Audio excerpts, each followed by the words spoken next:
ये कथा अत्यंत मनोहारी और शिक्षाप्रद है।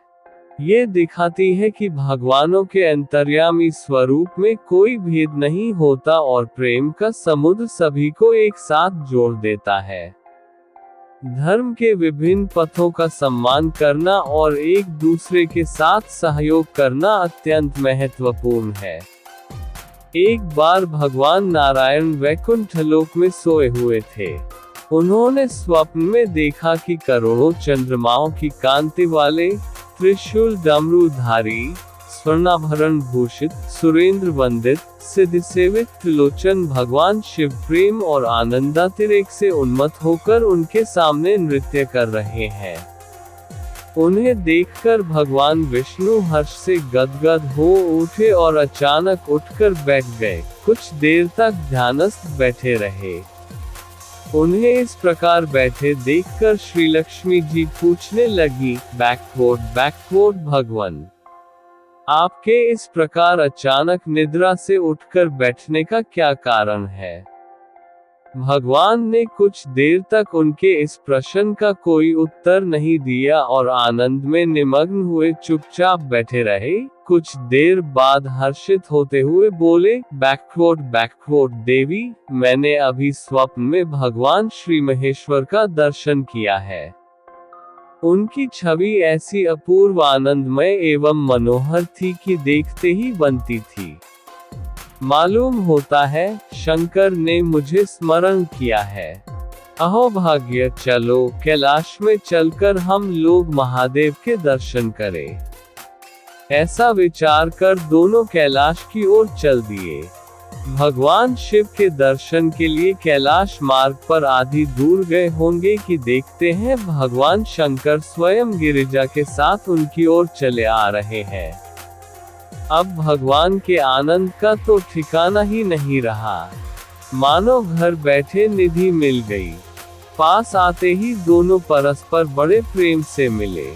ऐसा लगा मानो प्रेम और आनंद का समुद्र उमड़ पड़ा।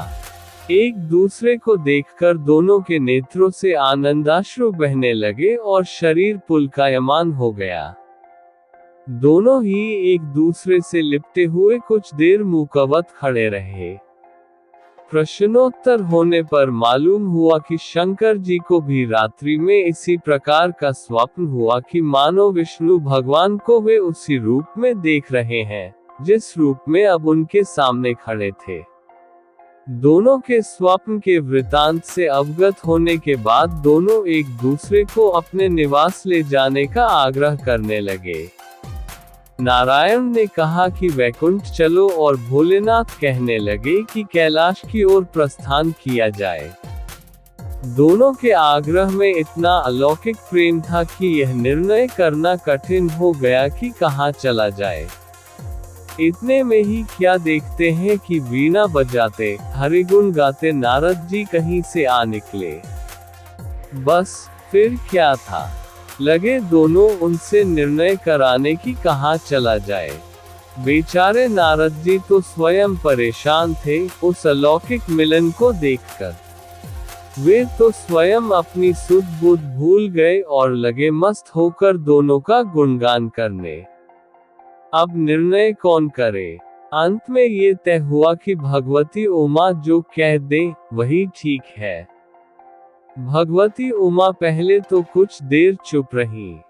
अंत में वे दोनों की ओर मुख करते हुए बोली, बैकवर्ड हे नाथ, हे नारायण, आप लोगों के निश्चल, अनन्य एवं अलौकिक प्रेम को देखकर तो यही समझ में आता है कि आपके निवास अलग अलग नहीं है।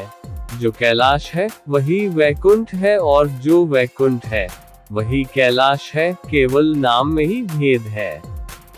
यही नहीं, मुझे तो ऐसा प्रतीत होता है कि आपकी आत्मा भी एक ही है, केवल शरीर देखने में दो है।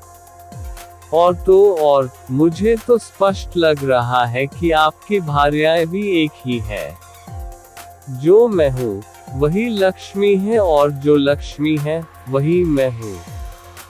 केवल इतना ही नहीं, मेरी तो अब ये दृढ़ धारणा हो गई है कि आप लोगों में से एक के प्रति जो द्वेष करता है वह मानो दूसरे के प्रति ही करता है। एक की जो पूजा करता है, वह मानो दूसरे की भी पूजा करता है।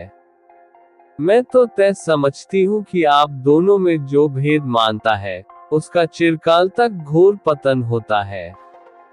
मैं देखती हूँ कि आप मुझे इस प्रसंग में अपना मध्यस्थ बनाकर मानो मेरी प्रवंचना कर रहे हैं, मुझे असमंजस में डाल रहे हैं, मुझे भुला रहे हैं।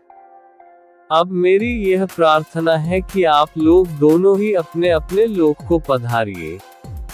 श्री विष्णु यह समझे कि हम शिव रूप में वैकुंठ जा रहे हैं और महेश्वर यह माने कि हम विष्णु रूप में कैलाश गमन कर रहे हैं। इस उत्तर को सुनकर दोनों परम प्रसन्न हुए और भगवती उमा की प्रशंसा करते हुए दोनों ने एक दूसरे को प्रणाम किया और अत्यंत हर्षित होकर अपने अपने लोक को प्रस्थान किया।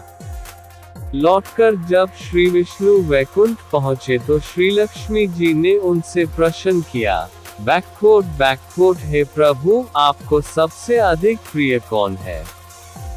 भगवान बोले, बैकवोट प्रिय, मेरे प्रियतम केवल श्री शंकर है। देहधारियों को अपने देह की भांति वे मुझे अकारण ही प्रिय है। एक बार मैं और श्री शंकर दोनों पृथ्वी पर घूमने निकले। मैं अपने प्रियतम की खोज में इस आशय से निकला कि मेरी ही तरह जो अपने प्रियतम की खोज में देश देशांतर में भटक रहा होगा, वही मुझे अकारण प्रिय होगा। थोड़ी देर के बाद मेरी श्री शंकर जी से भेंट हो गई। वास्तव में मैं ही जनार्दन हूँ और मैं ही महादेव हूँ। अलग अलग दो घड़ों में रखे हुए जल की भांति मुझमें और उनमें कोई अंतर नहीं है। शंकर जी के अतिरिक्त शिव की चर्चा करने वाला शिव भक्त भी मुझे अत्यंत प्रिय है। इसके विपरीत जो शिव की पूजा नहीं करते, वे मुझे कदापि प्रिय नहीं हो सकते।